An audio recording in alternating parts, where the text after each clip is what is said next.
SweetGeorgiaPam.com is the website to find out all about Sweet Georgia Pam. You can DM her on social media, Sweet Georgia Pam. There's a theme going on here. Also, she has a downloadable guide that's absolutely free on her website that can help you recall your dreams. It's called 6 Nights to Better Dream Recall. So head on over there and download that. So I have a dream I want to share with you. I don't know where this will go, but this happened last night. So I thought I'd go ahead and tell you while it's fresh. I was at a McDonald's drive-thru, and I just remember things just didn't seem to work. Like I vaguely remember the speaker thing not working very well, or at all. I'm not even sure if I talked to somebody. But what I do remember is I was trying to pay, and there was a place where I could reach in, and I had change in my hand. And there was a place, it was a metal box. It was a metal box that, I don't know, it had two different holes.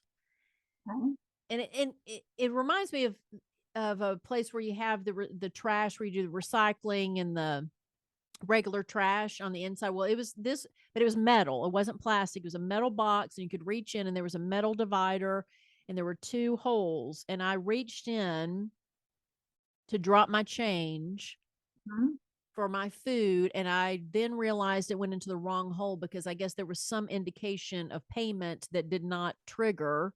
So I realized it was the wrong hole. And then when I tried to fix it, I just was putting more trash into this hole. Like I was trying to dig out of this hole to put it in that hole. And again, it was just two holes with this metal divider. And it was almost, I couldn't see very well. And then I realized I was just exchanging trash from one to the other. And I thought, well, screw it. I mean, they've got their money. They'll find it. I'm taking my food. I'm not, I'm not giving this back. And then as I move forward to tell the person, there wasn't a distinct or descriptive conversation, but it was almost as if the person just let me go along, as if I understand, don't worry about it. Don't worry about misplacing that. And then I was reaching somewhere to get a drink. And this is as I was slowly waking up, because at this point I was half asleep and half awake. Okay. So this may have influenced the outcome, or maybe it was a part of the dream, but I just remember I was back at the container with the two holes, and I was reaching to get a drink from underneath it. There's like a little drawer or a little door at the bottom that I reached in, and again, couldn't see. And when I pulled out the drink was already used. Again, it was trash. So I put the drink back and just shut it, disappointed that, wasn't new drinks, that I had misunderstood that there would be new drinks that was already used materials in there. And then that was it. That was the end of the dream. And all the trash, I will say, if this is important, all the trash was the containers. So there was no like actual food or gross. The trash wasn't gross. It was all containers. It was all like recycle. It was like the drinks were the bottles that were empty, and the trash it was paper. I just remember it being more paper products than actually, bio anything that I was touching. So nothing that I remember being disgusted by. It was just more of disappointment that I couldn't seem to do what I was trying to do. So there's an overarching like theme coming out for me in this dream. Okay. I love that you were paying with change, which is also metal. Right. Like metal on metal. Yeah.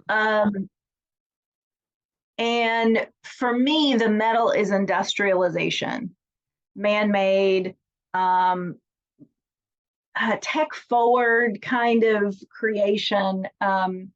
It's made to compartmentalize. So that to me is about like left brain. So what this feels like, Melissa, to me, let's just start here, is that there's something that you are trying to pay for, which is metaphorical, something that you are trying to give of yourself in return. for nutrients. Okay. There's something that you're trying to pay for, but it keeps getting trapped in the compartmentalization Mm-hmm. of the way things are done in the outside world. Like the other thing that is coming up is because you have a lot of paper products, it's like paperwork. Yeah. So my question would be what's happening lately that you're struggling because of the red tape, because of the um, it's very not distracted from distant from natural organic stuff, right? So there's a system that you're struggling to participate in. Well, I can tell you, I mean, you can do a one-on-one with me. So, I am underemployed. So, some Pam knows, but I haven't shared that the pandemic really kind of put a punch into my career. I got laid Yeah. off in 2020, and have not been able to be hired since then. So I've put together some freelance work to be able to get by, but this is the longest I've been unemployed. And the most, I mean, it's just a tough time for everybody, but the pandemic really has affected my life in so many ways that it's almost like this.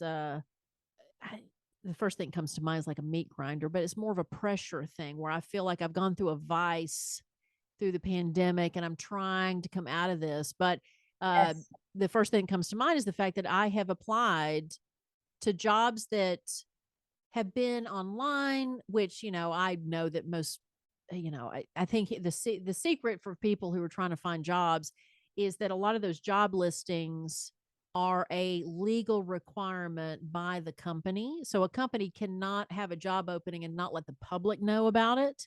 Yep. And I think that the way they let the public know about it is through those job listings on job Yeah. sites, but they don't actually participate in anyone who is applying through those job sites.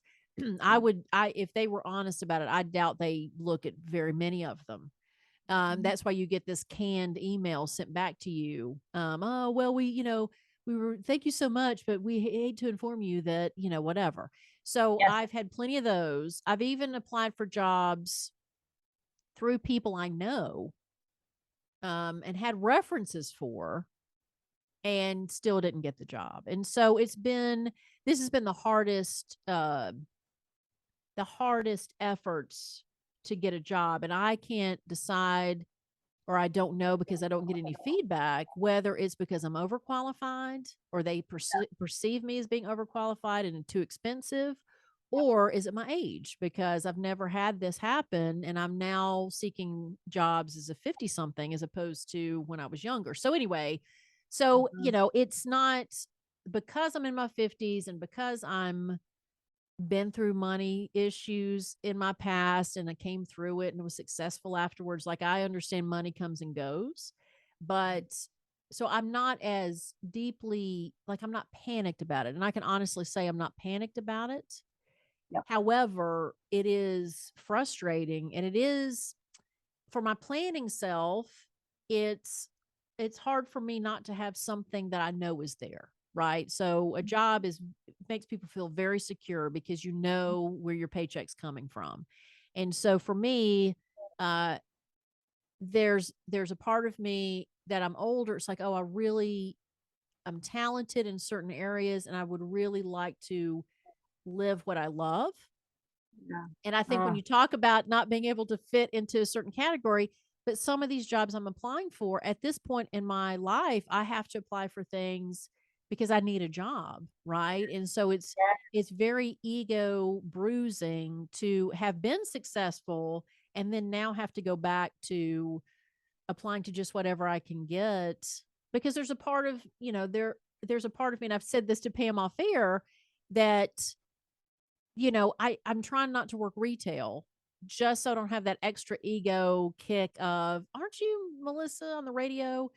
Where if I can work behind the scenes somewhere, then I can do what I need to do without it being front facing. But again, that's an ego thing, right? yeah. I do what I Yeah. have to do to take care of me and my son. So I'll have to do whatever I got to do. But anyway, so to answer your question, that's what I've been going through for a while. And so it's interesting that it, because that's what it makes me think of when you mention this, is that process of finding a job so I don't have to worry about it anymore. That's the thing, is like, Yeah. I'm capable of doing anything. It's just I just don't have to worry about it anymore. I'd rather just have something so I know what I'm doing the next day, you know? So the thing that we can do now, so is I'm going to take everything that you just associated with what I've offered, right? And now I'm going to put it back into the dream and go, okay, Right. how is this dream now giving us more information for you to take with you and integrate going forward, right? Right. What's the commentary that's being made on this frustration that you're feeling and on this like struggle that you're having to get the Mm-hmm. right change in the right side of the box, right? Yeah. So one of the things that you mentioned is the response, this sort of canned response, which I think of as pulling trash back out, or I'm putting trash in and I'm getting trash out, or I'm not sure where it goes. It's like, I don't know which way to get back to the system of change, because putting change is putting your value into the box, right? There's a value exchange going on when I'm giving you the change in exchange for this food, for this, meal. And then it automatically becomes a struggle with paper and trash. So it's like at some point after you give your value, then you're just dealing with the paper, which is a very cold, distant response that you're getting back. And Mm-hmm. it's like, how do I respond to that? If it's a canned response, how can I put my value back in? How can I make sure that they know that they have my value in there? Right. I've given them the money. And now that you said that, I don't remember in the dream actually getting the food. I remember saying, I remember thinking in my mind, well, I'm Yeah. taking it anyway, whether they got this or not. But Yes. there was never I never physically received the food in the dream. Yes. Yeah. And the other thing that you said, which I find really intriguing, is you did pull up and give some information to somebody who said, okay, we understand, go ahead. Right. Right. So there was an exchange of you. Okay. So now what it feels like is in that part of the dream, you were basically saying to the universe, the powers that be, hey, I've done my part. It's your Mm-hmm. turn now. And the person in the drive-through, which is you in the dream is your ego. The person in all the other characters are parts of your unconscious, which might be your higher self, Mm-hmm. or it might be your triggers or whatever. So in looking at this dream, it feels like this is the person working on the other end going, okay, we understand. Go ahead. As in, I've received your value, or I accept that you've given us your value. Got it. So go ahead. But then you said you were sort of half awake in the next part. Mm-hmm. So that part, half awake, half asleep, is called hypnagogia. Okay. And it is that semi-conscious time. And your ego can get back involved in the dream when you become half awake. Mm-hmm. So at that point, you go back to the box Right. and you're like, I'm going to get my drink, and then it's trash, and there's another drawer. And so it's almost like the universe is saying, let it go. I understand you've given your value, go ahead. But instead of going ahead, soon as your ego gets back involved, you back up And try to take control of the situation. and go back to the box and go, okay, Mm-hmm. but also demanding, where's my drink? And Right. this is a drink, this is trash. And so trying to get the value back out of that box. So, what I would suggest that this dream might be trying to make commentary on is practice practice getting, put your money in, put your value in, read the trash, whatever, and then go on, move on, Mm-hmm. next thing. I like that because I, yes, it's like we've talked about before with so many things, is when, and I know this Mm-hmm. as an older woman, to when I when my chest gets tight over something, because that's what happens to me is my chest gets tight if I'm getting wound up, to walk away. My mother was an artist, and she would always, her lesson in that was, I can sit at my canvas. She was an oil painter, and she would work on one project for weeks because oils don't dry for a long time. So she would work on one project for a long time, and she would say, I can sit there and work on it too much, and then I start losing where I am or not sure what to do next. And she's like, I would get up and I would walk away from the canvas for hours or days. And then when I would go back to it, I would know exactly what to do with it. So that was her lesson to me on, if a situation is frustrating, to walk away from the canvas, and then eventually you'll know what to do with it. So it seems like that's exactly what this dream seems like. Walk away from it, because it will take care of itself at some point. Yeah.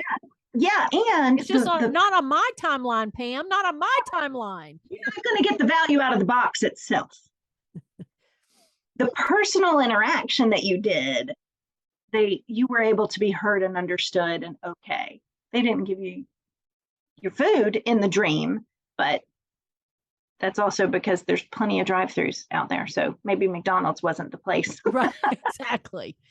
Maybe there's another drive-thru, but the personal exchange is where the value comes from. So don't sit. Well, and in the personal exchange too, computer. In the personal exchange too, I remember feeling, because you talk about how feelings are important in your dreams. Yeah.